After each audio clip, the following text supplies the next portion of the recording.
Have you ever looked into someone's eyes and felt love, real deep love, but the words never came? They pull away, they go quiet, yet something inside you whispers, they care, I know they do, you're not crazy. You're not imagining it, because here's the truth. Avoidants love deeply, but they show it differently. And if you miss the signs, you might walk away from the one person who's silently fighting their own heart to love you. Today, I'm going to break open the hidden language of avoidant lovers and reveal 5 unshakable signs that prove they're not just interested, they're in love with you deeply. Avoidants are wired to protect themselves. Emotional closeness feels threatening to them, not because they don't care, but because caring too much makes them feel exposed. And when someone grows up believing that emotional intimacy leads to pain, rejection, or abandonment, they develop a pattern of pulling away when things get real. That's why most people assume avoidants are cold or indifferent, but that's a massive misunderstanding. In reality, an avoidant person often feels more than they're comfortable admitting, and one of the most profound signs that they love you deeply is not in the grand gestures, but in the fact that they stay even when their instincts tell them to run. Love for an avoidant is a battlefield inside their own mind. The moment they feel emotionally triggered, their system screams at them, get out, back away, this is dangerous. But when they're in love with you, something remarkable happens. They start fighting against those survival instincts. They still want space at times, but they don't disappear. They might go quiet for a while, but they return. And not just once, they do it consistently over and over again. You see, leaving is easy for an avoidant. It's their default setting, but staying, especially when they're feeling emotionally overwhelmed, is a radical act of vulnerability for them. If they come back after conflict, if they sit in the same room with you even when they're emotionally distant, if they try to work through tension instead of ghosting you completely, that's not a small thing. That's huge. That's their version of saying, I'm trying, you matter to me. Most people look for loud signs of love, words, reassurance, declarations. But when it comes to avoidance, the biggest declaration of love is this: they haven't left. They might need room to breathe, but they are still in your life. They're still texting. They're still engaging in some way. It might be subtle, and it might not be on your timeline, but their presence, despite the discomfort, is an act of emotional courage. So if you're with someone avoidant and wondering what's real, stop focusing on how they pull back. Start noticing how they always come back, because in their world, staying when it's hard isn't just love, it's war. And they're choosing to fight it for you. When an avoidant person begins to open up about their past, it's not just a conversation, it's a revelation. You have to understand vulnerability doesn't come easily to them. In fact, it terrifies them. Talking about childhood pain, past heartbreaks, or anything remotely emotional feels like walking across a tightrope without a safety net. For most avoidants, survival has always meant keeping it in. They were likely the ones who comforted themselves in silence, who learned early that expressing feelings didn't bring connection. It brought judgment, abandonment, or shame, so they locked those stories away, buried deep behind a carefully constructed emotional wall. But when they start telling you things they don't tell anyone else, that's not casual, that's sacred. If an avoidant starts to reveal the chapters of their life that still carry pain, if they let you see the places where they were once broken, that's their way of handing you a piece of their heart, not the polished, confident version they show to the world, the raw, real version they hide from everyone. And if you're witnessing that, if they're telling you about the wounds they carry, you are not just someone they're dating. You're someone they trust. It may not come out smoothly. They might joke about it.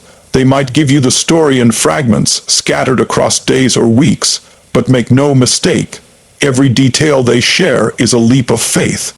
It's them testing the water to see, will you still accept me when you see the parts of me I struggle to accept myself? If the answer is yes, something begins to shift. Their nervous system starts to relax around you. They begin to believe, perhaps for the first time, that they don't have to be perfect or emotionally distant to be loved. And here's the most beautiful part: they're not sharing their past to get sympathy. They're sharing it because they want to build something real with you. Because when an avoidant truly loves, they don't just want to be near you. They want to be seen by you. And to them, letting you into their history is the deepest invitation of all. It says, "This is who I really am, and I trust you enough to let you in." That level of openness is not routine. It's not random. It's a rare and powerful sign that their heart is no longer hiding. It's reaching for yours. When you love someone with an avoidant attachment style, you can't measure their love by conventional standards. You're not going to get the predictable "I love you" every night before bed. You might not get constant affirmations or long emotional texts. But if you look closer, you'll see something far more meaningful: effort. Not perfect, polished gestures, but real, vulnerable effort. And for someone avoidant, effort isn't just love. It's a silent sacrifice. It's their way of saying, "This doesn't come easy to me, but I'm doing it for you." Avoidants don't instinctively know how to meet emotional needs. In fact, intimacy can feel so foreign that when you express your needs, more attention, more touch, more time, they might freeze, withdraw, or seem overwhelmed. But if they love you deeply, you'll notice a quiet shift. They start trying anyway. Maybe they remember something important to you and bring it up days later. Maybe they don't initiate affection often, but they let you hold their hand and don't pull away. Maybe they don't say the words you're craving to hear, but they show up when it matters most.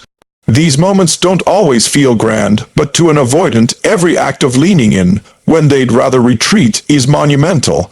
That time they sat through an emotional conversation instead of shutting it down. That was love when they stayed close instead of storming off during conflict. That was love when they asked about your day and actually listened, even when they weren't sure how to respond emotionally. That was love, their way, their language. We live in a world where love is often equated with expression.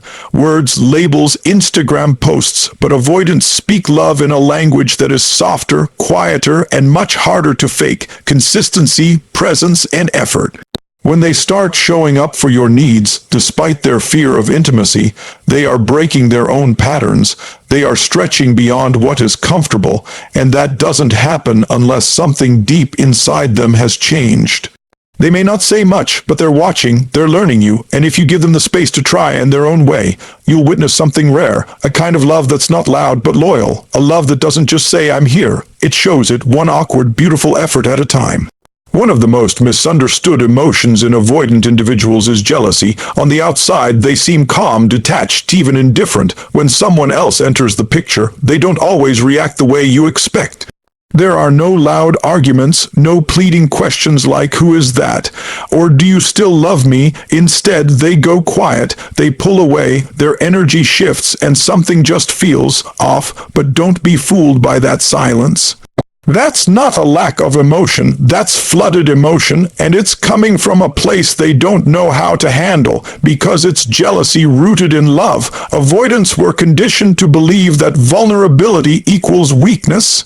So even when they feel jealousy rising inside them, when they feel the sting of someone else having your attention, they suppress it. They won't ask for reassurance. They won't admit that it bothers them.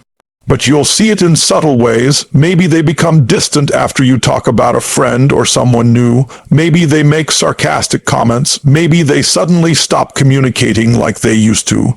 These aren't random mood swings. These are signs that they're feeling threatened, and they don't know how to process it in a healthy, open way. The reason this reaction matters so much is because avoidants don't get jealous over people they're casually attached to.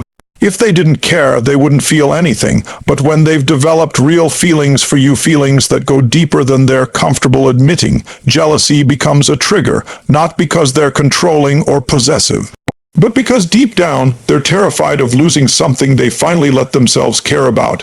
Jealousy for them isn't about dominating you. It's about fearing you might not choose them, and the battle inside gets even more complex because they're also fighting the urge to stay detached. They don't want to appear needy, so instead of saying "I'm scared," they say nothing, or worse, they push you away. That's how confused their emotional world can get. But underneath all that silence, withdrawal, and subtle tension, there's one undeniable truth. They wouldn't be reacting this way unless their feelings for you were real, very real. If you notice this pattern, If you sense that emotional shift when someone else enters the scene, it's not a sign that they don't care. It's the opposite. It's a silent storm of fear, love, and self-protection. And it's happening because your presence matters more than they've ever dared to say out loud. Avoidants don't let people in easily. They're not the ones to open up quickly or rush into closeness. In fact, intimacy feels like foreign territory, something they both crave and fear. They build walls not because they don't want connection, but because connection feels risky. It threatens their sense of control, their emotional safety. So when you meet an avoidant, what you're likely seeing first is their armor, the rehearsed smile, the emotional distance, the surface-level conversations. But underneath all of that, there's someone who longs to be known. Truly known, and if they love you deeply, something rare starts to happen. The walls don't come crashing down all at once. They open slowly in layers. It starts with something small. Maybe they let you see their messy room when they'd normally tidy up for guests. Maybe they tell you a story from their childhood that doesn't seem important, but it is. Or maybe, for the first time, they reach for your hand in public and they don't pull back.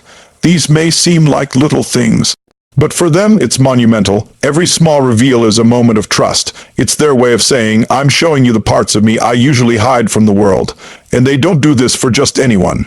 Avoidants are selective with emotional access, letting you into their personal world, their space, their routines. It means you've earned a place in their life that's not temporary, it's not transactional. It's deeply significant because they're letting go of control, they're allowing themselves to be seen in the raw, in the unfiltered, and that is something they don't give lightly. You'll also notice that over time they start to include you more. They bring you into their daily life, they share updates they used to keep to themselves, they slowly start to want you around. That's their way of saying, you belong here, I'm not just tolerating you, I'm integrating you. And that integration doesn't come from obligation. It comes from love, real, powerful love that's growing underneath their hesitation. When an avoidant starts to remove their armor, even piece by piece, it's not because they've suddenly become fearless. It's because loving you has become more important than protecting themselves. And that shift, however gradual, is one of the clearest, most beautiful signs that you've become someone they're willing to fight their own instincts for. You haven't just touched their life, you've touched their heart, and that changes everything. Love doesn't always arrive the way we expect it to. We're often taught that love should be obvious, loud, expressive, filled with romantic gestures and constant words of affirmation. But when it comes to avoidant individuals, love isn't spoken. It's shown in the quietest, most subtle ways. And if we're not paying attention, we might miss something truly beautiful. Their love doesn't burst through the door, it sneaks in through the cracks. It's in the pauses, it's in the effort, it's in the way they stay, even when everything inside them is begging them to run. Their love is not less, it's just hidden behind layers of protection. Avoidants aren't cold. They're cautious, and when they choose to stay, to open up, to try for you, despite their fear of vulnerability, that's love in one of its purest forms. That's someone rewriting their own history, challenging their patterns, facing their wounds, just to hold on to something real. You have to understand what that costs them emotionally, because when an avoidant chooses to love, they are going against everything their nervous system has trained them to do. They're stepping into uncertainty for you. And that is not a small thing, that is enormous. So if you're with someone avoidant, don't judge their love by how often they say the words. Look at how they behave when love becomes uncomfortable. Look at how they return after space. Look at how they reveal parts of themselves they once kept hidden. Watch how they begin to move toward you slowly, unsurely, but deliberately. That's not hesitation.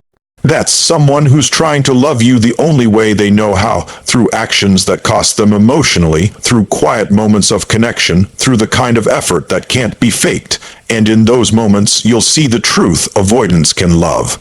And when they do, they love deeply, fiercely, and loyally.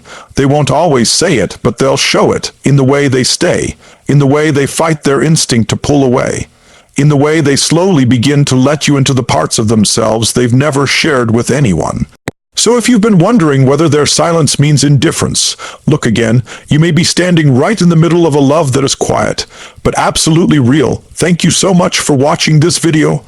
If you found value in it, please take a moment to like, share, and subscribe. It truly helps support the channel and allows these messages to reach more people who might need them. Your time and energy mean the world. If you're navigating love with an avoidant partner or healing from your own attachment patterns, just know you're not alone and growth is always possible. Feel free to share your thoughts in the comments below. I read everyone and your voice matters here. Until next time, take care of your heart, stay kind to yourself, and I'll see you in the next video. Thank you and goodbye.